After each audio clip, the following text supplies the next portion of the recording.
तीन बेवकूफ रेगिस्तान में घर बनाना चाहते थे। पहले वाले को घास का एक छोटा सा टुकड़ा मिला और उसने तुरंत वहीं बसने का सुझाव दिया, लेकिन बाकी दोनों इसके खिलाफ थे और उनका मानना था कि आगे और भी अच्छी जगहें होंगी। तथास्तु कुछ ही समय बाद उन्हें घास और यहां तक कि एक चट्टान के साथ एक बेहतर जगह मिली। पहले दो लोग इस जगह को सुरक्षित करने के लिए उत्साहित होकर दौड़े और आपस में झगड़ने भी लगे। उनके बचकाने व्यवहार को देखकर तीसरा पास के फूलों से खेलने लगा।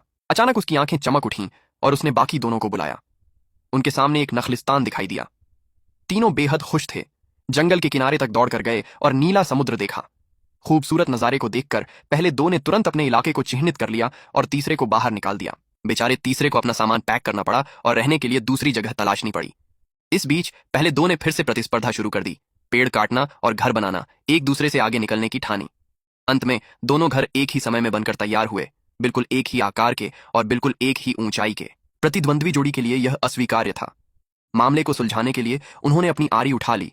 एक बुलडोजर ले आया तो दूसरा भी पीछे नहीं रहना चाहता था। उनकी कार्य क्षमता बढ़ती गई। उनके प्रयासों की बदौलत घर तो बड़े हुए, लेकिन जंगल सिकुड़ गया। यहां तक कि सूरज भी इसे और नहीं देख सका। दोनों अपने टावरों से नीचे आए और दूरबीन से सावधानीपूर्वक जांच की। केवल यह पाया कि घर अभी भी एक ही ऊंचाई के थे। गुस्से में उन्होंने अपनी प्रतिस्पर्धा जारी रखी, दूरबीन फेंक दी और ऊंचा निर्माण करने के लिए खुदाई करने वाली मशीनें शुरू कर दी। लेकिन उन्होंने पाया कि सारे पेड़ गायब हो चुके थे। तभी एक समुद्री बगुला मछली लेकर वहां से गुजरा।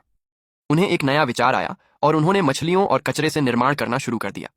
यहां तक कि उन्होंने अपने औजारों को भी एक दूसरे से थोड़ा ऊपर होने के लिए ढेर कर दिया। ठीक उसी पल दोनों ने समुद्र तट पर आखिरी टायर देखा और उसके लिए जमकर लड़ाई की।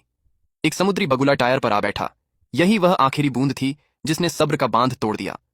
गुस्से में एक ने बंदूक उठा ली और दूसरे ने दूरबीन, और उन्होंने बगुले पर गोली चला दी। वे पक्षी को तो नहीं मार पाए, लेकिन उन्होंने तीसरे साथी को एक दूर की चट्टान पर देखा, जिसने न केवल फूल उगाए थे बल्कि एक परिवार भी बसा लिया था। इससे दोनों और भी पागल हो गए और एक दूसरे को दोष देने लगे। झगड़े के दौरान उनके घर अचानक ढह गए। सब कुछ खत्म हो गया। वे पछतावे में जमीन पर लौटने लगे। इस बीच एक ऊंची चट्टान पर तीसरे साथी का परिवार कॉफी पीते हुए आराम कर रहा था, नजारे का आनंद ले रहा था और खुशहाल जीवन जी रहा था। क्या विडंबनापूर्ण अंत है। लालची लोगों के हाथ कुछ नहीं लगा, जबकि संतोषी व्यक्ति को सब कुछ मिल गया।